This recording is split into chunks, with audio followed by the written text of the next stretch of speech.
কোথায় গেলে গো সব সিমলেপাল বাসীরা? গঙ্গা মেলা তো প্রায় চলেই এলো, আর তোমরা কেউ এখনো খবরই পাওনি। বলেন কি? তো চলো তাহলে আজকে চ্যাংড়া ফাটা মিনি ব্লগটা শুরু করা যাক। আজকে আমি আর আমার পার্টি যাচ্ছি সিমলেপাল গঙ্গা মেলা দেখতে। अच्छा হ্যাঁ ভালো। তারপর নদীর এই পার থেকে গঙ্গা মেলাটা কি দেখাচ্ছে দেখো, একটা দৃশ্য সেই লেভেলের। তারপর সিমলেপাল গঙ্গা মেলায় পৌঁছে নিয়ে আমি আমার কিছু বক্তব্য বলছি। প্রথমেই আমাদের পার্টিকে স্যালুট জানাই, পারমিশনটা নিয়ে নিলাম। গাড়ি চালাতে উঠতেছিলাম নিচতে হয়ে, তারপর গোলাটা চিপাই গেছিল রে বাপ। তারপর বেরিয়ে নিয়ে কোনো রকমের পাঁচলি রে বাপ।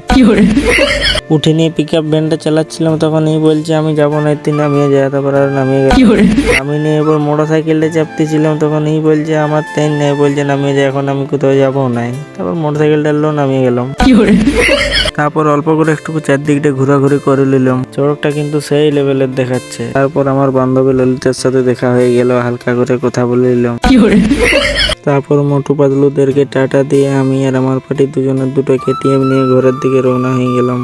তো বন্ধুরা, ভিডিওটা যদি ভালো লেগেছে তো একটা লাইক করে দিবে, আর কেমন হয়েছে ভিডিওটা একটু কমেন্ট করে জানাবে। আর আমার চ্যানেল যদি কেউ নতুন হয়ে থাকো তো আমার চ্যানেলটাকে সবাই ফলো করে দিবে। আজকের মিনি ব্লগটা এখানে শেষ করে দিচ্ছি। Tata bye.